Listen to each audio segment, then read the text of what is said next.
Something dodgy to my steering wheel wiring, look.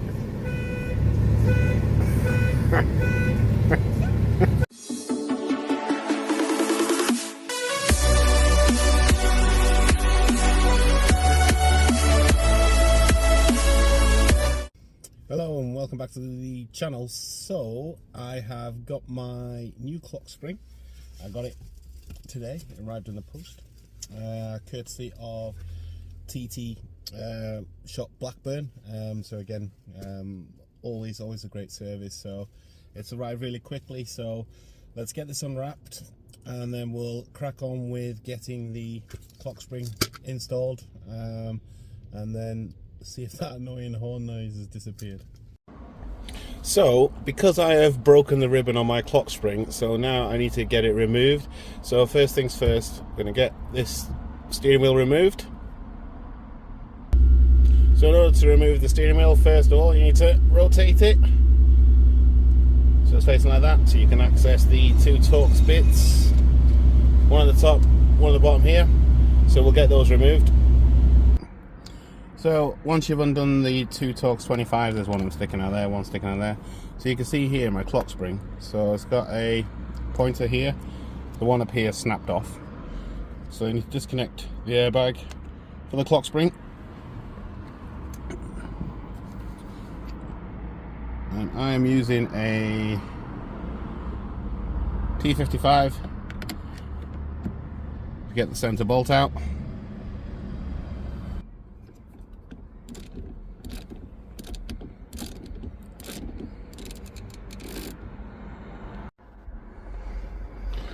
So as you can see, the Clockspring is only meant to go 2.5 turns one way or another. Mine is just spinning. So as I mentioned, that bit snapped off there. There's one down here. So I need to get these covers off and then we can get that removed.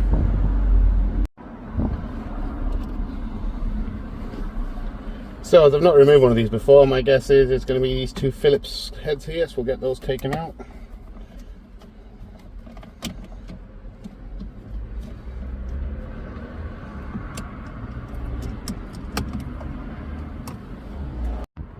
So as well as that one, you have two big long screws in here. So 2, 4, 5. That needs to split a little bit.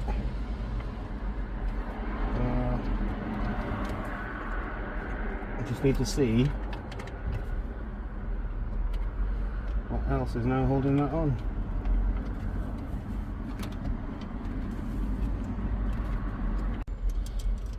Screw it over.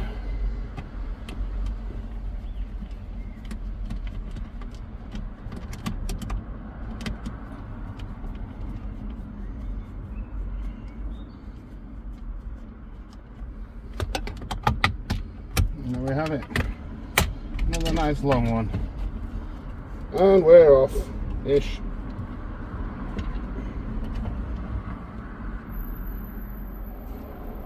Well, it's wrapped around the drop part, but doesn't matter, I'll sort that out. So now we have access to the Clockspring. Now it looks like there's quite a few clip-on bits here. So, one second. So in the bottom section here we have two clips, so we'll get those undone.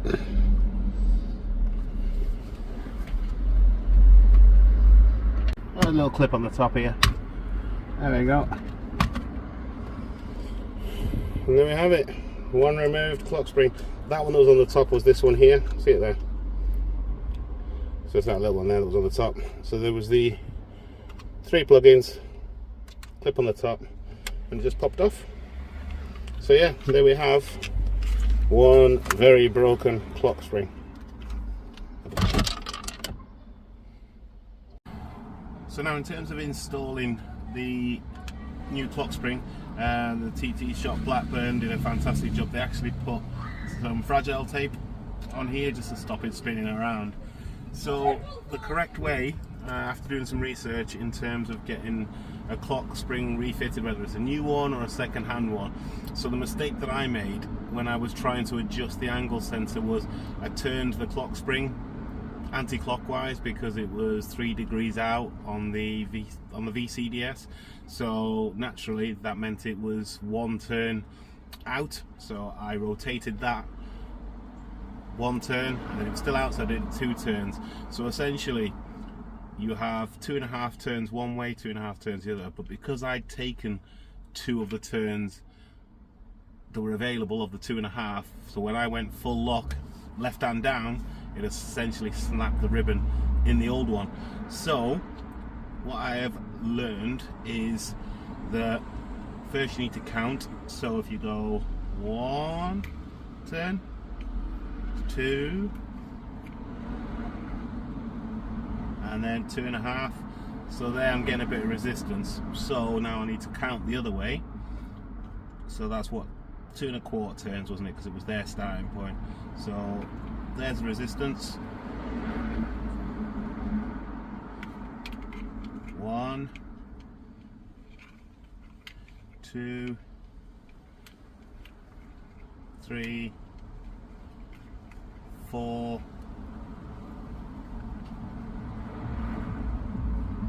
just over 4. So that's where the resisting point is there, and the starting point was there.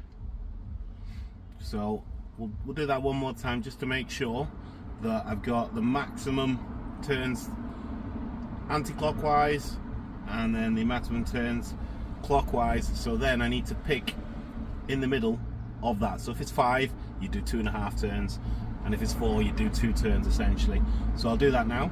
So in terms of the rotations for this, I've got 1, 2, and then tight, put it back, 1, 2, 3, 4, and then this should be a bit again. See it there, a bit of resistance. So we'll go back here, count back 2, 1, 2. So now that is in the middle of clockwise and anti-clockwise. At least I hope so anyway. So let's get it installed. So just reverse order of what we did last time. So slots in, you've got the clip at the top, clip at the side. And we'll get these connectors plugged in. Remember which order they go in, because it was a couple of days ago when I took this off.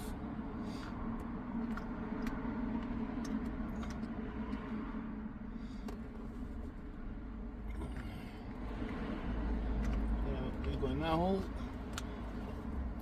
you go in the bottom.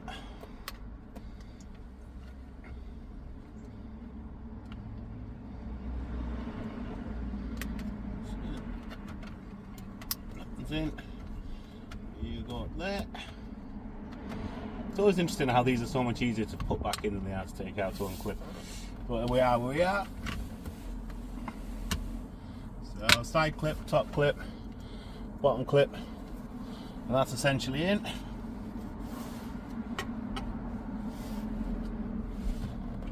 Make sure that's there. Now if you remember when I took the steering wheel off, it was in that position. So we'll sort that out shortly. So let's get these screws back in.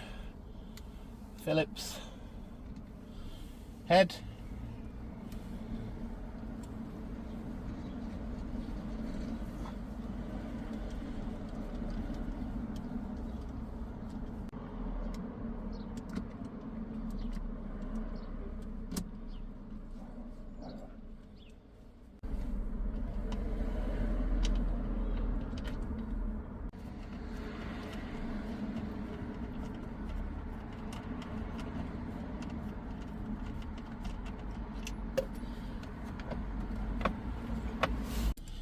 Currently undoing. Same at the bottom.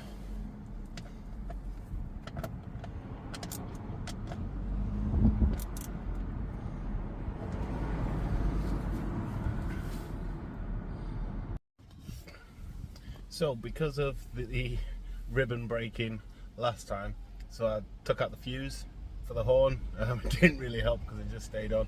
So now I need to remember to put that back in, which is number 40 in here. So we'll slot the fuse back in.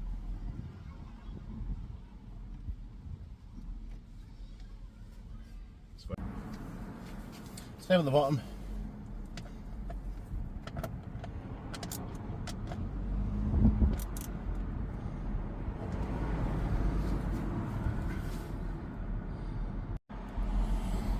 So the steering wheel's back in place with the Torx 25 at the bottom, the top, the main one in the middle. Got some play in there now. So I'm assuming that we're still going to have the warning light because obviously it's not going to recognise that it's been straightened out. So this car's not started in over a week, so we'll see. That's running. Does my horn work? Yeah, horn works. So that, for me, is job well done. Video useful. It was very interesting for me to understand just exactly what the Clockspring actually does. It's not just a springy thing. It's actually connected into the DSG systems. I don't know how that works exactly, but since that snapped, first it was obviously beeping when I was turning right because it must have been catching something, and then it was randomly putting the car into manual gear selection as well, which thankfully it was only putting it in the gear it was in. So if I turned right out of a junction and it was in third gear, it would just stay in third gear, then you'd have to cancel it out, but the paddles didn't work. So essentially I need to check to see if the paddles work, but the fact that the horn works, that's a big positive. So it means that that should have fixed the issue. A lesson learned when it comes to clock springs: if you have a steering angle sensor issue, don't turn the clock spring. Get it recalibrated, or I don't know, change it from the bottom perhaps.